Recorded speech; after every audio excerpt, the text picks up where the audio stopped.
¿Qué tal amigos? Bienvenidos a Enterprise.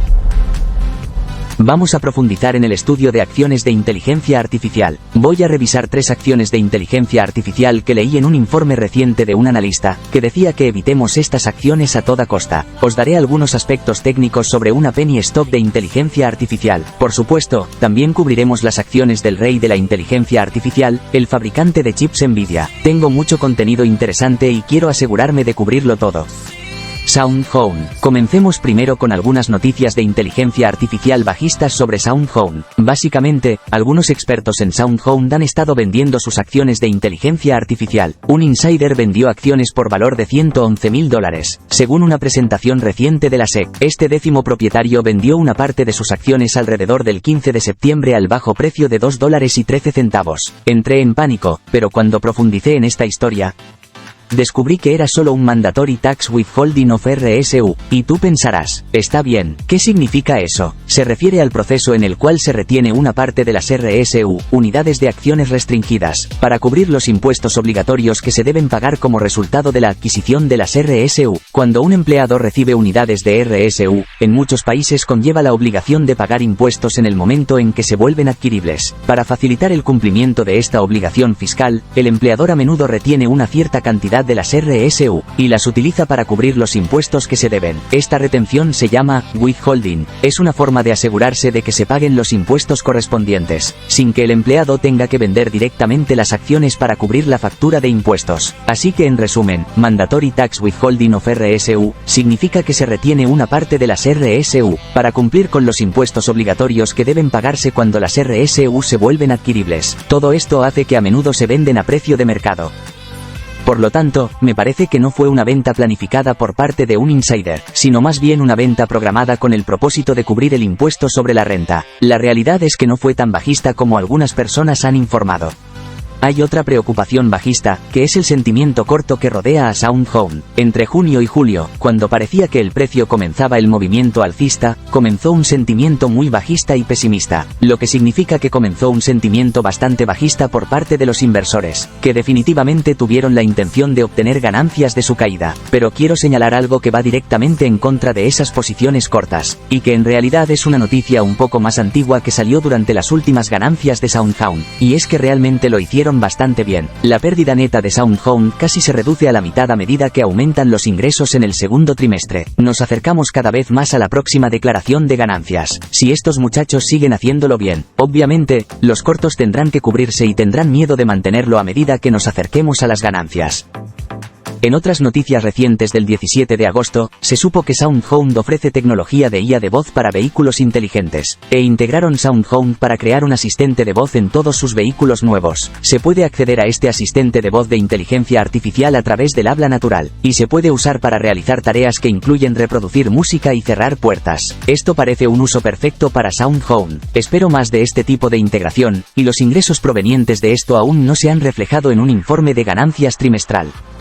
Pero, la gran pregunta es, ¿qué dice el análisis técnico? Una de las primeras cosas que quiero señalar es que ayer el precio bajó 12 centavos y el volumen también bajó significativamente, lo cual podría ser un indicador alcista porque el precio baja mientras que el impulso bajista frena para un posible cambio de dirección. Veo que en este momento SoundHound está justo por debajo de su resistencia actual en $2,27. Todavía veo soporte por debajo, en $1,86. En última instancia, mi objetivo para SoundHound en este movimiento actual es un objetivo de $3.05, lo que sería un aumento del 43% en los niveles de resistencia entre donde estamos y el objetivo, y ese objetivo son 2,50 y 2,75 en los últimos días. Una advertencia era que si caía por debajo de 2,35 centavos, sería una señal de que habíamos perdido impulso y entonces íbamos a regresar y probar la parte inferior del rango, que es lo que estamos haciendo actualmente. ¿Dónde está la parte inferior del rango y hacia dónde se dirige en última instancia? Voy a abordar esas preguntas. Pero antes de hacerlo, permíteme cubrir rápidamente algunas velas interesantes. Tenemos una vela martillada de este último viernes, que es una vela alcista. Las velas martillo tienen una cola larga o una mecha inferior alta. Básicamente, indican optimismo, y justo después de eso obtuvimos una bonita vela alcista, y luego tuvimos una vela roja interna. Entonces, ¿qué es exactamente una vela roja interna? Bueno, eso es cuando el cuerpo de una vela está contenido dentro de la vela anterior, y significa que el precio se está comprimiendo. Y cuando el precio se está comprimiendo, y continúa comprimiéndose hasta que se expande violentamente. Significa que va a haber un movimiento muy fuerte en SoundHound. Ese movimiento podría ser a la baja o al alza. Todo lo que sabemos con lo que nos dicen las velas en este momento es que el precio se está comprimiendo. Si retrocedemos en el tiempo, y miramos esto en las bandas de Bollinger, ese precio se ha estado comprimiendo desde el 28 de julio. En realidad estamos exactamente al mismo precio que teníamos el 28 de julio. Esto conducirá a una ruptura en un sentido u otro. Mientras profundizamos más y buscamos más pistas sobre la dirección que podría tomar la acción, podemos ir al RSI que mide el impulso. El hecho de que en el RSI estemos en la mitad inferior, es decir, por debajo del 50%, significa que estamos en territorio bajista, lo que significa que el poderoso movimiento que veo venir también podría ser a la baja. No tenemos una tendencia alcista confirmada en esta acción. Entonces, ¿cuál es el plan? Bueno, solo puedo daros mi plan de actuación, que no es una sugerencia para comprar, vender o mantener. El panorama general es que mientras esto se mantenga por encima de $1,58, en realidad está en una tendencia alcista general más larga. Por lo tanto, si bajara hasta $1,58, podría todavía estar en una tendencia alcista, siempre y cuando ese mínimo reciente no se rompa. $1,58 por encima, sería un mínimo más alto e indicaría que la acción podría volver a subir, y posiblemente probará el tope de su rango, que sabemos que es de $5. También has de saber que hay un montón de analistas y empresas de inversión, que tienen un precio objetivo entre $5 a $7 para esta acción. Como dije hace un momento, el precio se ha estado moviendo en gran medida lateralmente desde el 27 de julio. Cuando el precio se mueve lateralmente significa que la acción está en una consolidación. Es un momento para aquellos que buscan entradas estratégicas. Mi opinión es la siguiente: si cruza por debajo de $2.03, te voy a decir que estoy bastante seguro de que al menos bajará a $1.85. $2.03 es un soporte crítico, y mi visión general es que siempre puedo cargar esto una vez que reciba una señal de reversión y un movimiento de que está subiendo, pero todavía no lo tenemos. Si estás en SoundHound y tienes un precio más alto y no estableciste tu límite de pérdidas por debajo de $2.35, entonces solo tendrás la opción de mantener o acumular desde ahora hasta donde quieras que se establezca el fondo. Esto es lo que veo en SoundHound. Os daré algunos aspectos técnicos sobre Nvidia. Antes de hacerlo hubo una revisión interesante de un analista de algunas de las principales acciones de inteligencia artificial. Se tituló, 3 acciones de inteligencia artificial que se deben evitar en sus precios actuales. Fueron muy optimistas con respecto a la narrativa de la inteligencia artificial en general. Señalaron en un estudio reciente de Statista, que se prevé que el mercado mundial de IA alcance alrededor de 1,85 billones para 2030, frente a aproximadamente 207,9 mil millones en 2023. Podríamos ver un mercado de IA mucho más cercano a los 2 billones, antes de que tuviéramos algún tipo de burbuja de inteligencia artificial, de no ser por estas 3 acciones, las cuales tienen espacio para bajar. ¿Cuáles son estas 3 acciones? Upstart, Palantir y C3IA. Voy a analizarlas. Upstart ha bajado un 60% desde agosto. Obviamente, está bajo una seria presión de ventas. La razón por la que lo hizo es porque los ingresos perdieron un 40% año tras año. La última vez que reportó ganancias, también dieron una orientación suave hacia adelante. La conclusión es que Upstart fue considerado como sobrevalorado por los analistas.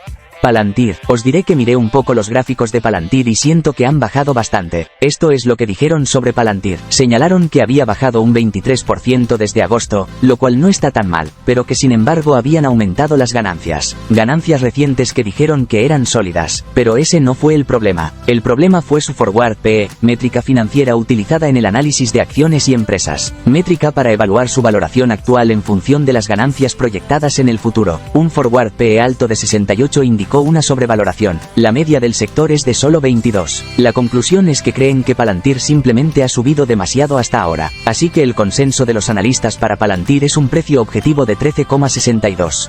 El tercero es C3IA. C3IA hizo una jugada interesante. Creo que la última vez que lo vi había que colocar un límite de pérdidas en 38. Ha bajado bastante. Ha caído 40% solo en el último mes y medio, pero ha subido 143% en lo que va de año. Ahí radica el problema nuevamente. La última vez dijeron que las ganancias fueron positivas pero que la compañía no es rentable. Su mayor problema es el gasto de efectivo. Estos tipos están gastando dinero demasiado rápido. Ese es el mayor problema de C3IA. Y el temor o la única preocupación es que esto conduzca absolutamente a la dilución y luego eso tendrá que calcularse en las acciones. Cuando diluyen las acciones el precio ha de calcularse de nuevo, lo que significa que el precio de las acciones va a bajar. No se puede evaluar en su nivel actual. También dijeron que C3IA tenía una valoración excesivamente alta. Múltiplo de precio de ventas. Es una métrica financiera que se utiliza para evaluar la valoración de una empresa en relación con sus ingresos por ventas. La fórmula para calcular el múltiplo de precio de ventas es la siguiente: PS ratio igual a precio actual de las acciones entre ingresos totales por ventas. Dicho esto, señalaron que el múltiplo de precio de ventas es de 10,42, muy por encima del promedio de la industria de 2,63. Eso es enorme, no es una pequeña diferencia. El dinero inteligente no lo quiere y el riesgo es a la baja. La calificación de consenso de los analistas para C3IA es mantener, y el precio objetivo es de $26. Ahora está por debajo de ese nivel. ¿Creéis que los analistas están equivocados con respecto a Upstart, Palantir y C3IA? Entremos en el gráfico de Nvidia. Es un gráfico muy difícil de leer. Llegó un momento en el que lo estaba estudiando y me volví extremadamente optimista, pero luego comencé a profundizar más, me asusté un poco y me volví bajista. Este gráfico ofrece señales tanto bajistas como alcistas. Daré los puntos de precios importantes que debéis observar. Si lo superamos, nos volveremos alcistas. Si nos ponemos por debajo, está en camino de volverse más bajista. ¿Cuáles son esos puntos de precio? Ayer terminamos justo debajo del soporte en 435,70. Está cayendo desde el 24 de agosto pero no muy rápidamente, lo que puede significar que no hay mucha presión de venta, a pesar de que bajó un 16% desde los máximos. El soporte crítico por debajo es 415, pero estoy ignorando en gran medida ese precio en este momento por un punto de precio más importante que veo en aproximadamente 420. Creo que si Nvidia puede cerrar esta semana por encima de 420, podría haber una gran posibilidad de que pueda volver a 460 en el corto plazo, pero también advertiría que si bajamos y no podemos mantener 420, eso nos coloca absolutamente en el ámbito de una caída mucho más pronunciada, que en última instancia, podría llevarnos de regreso a 350. Me inclino ligeramente por un movimiento bajista. No estoy convencido de que Nvidia esté listo para subir. Todavía hay algún movimiento positivo y algo de impulso positivo, pero nos estamos acercando mucho a una línea decisiva y creo que 420 es la línea decisiva. Echemos un vistazo rápido al RSI de Nvidia, tanto en diario como semanal. Muestra una divergencia bajista extrema, lo que significa que en una visión general, el impulso alcista se ha estado enfriando y ralentizando durante meses. Os dejaré con este pensamiento. Observa el precio de 420, ten cuidado y usa un stop loss. Si esto cruza por debajo, podría regresar a $350. Recuerda que no soy financiero, así que cualquier cosa que diga en este vídeo es para fines educativos solamente. Por lo tanto, no es un consejo de inversión. Eso es todo por hoy. Que tengáis un buen día.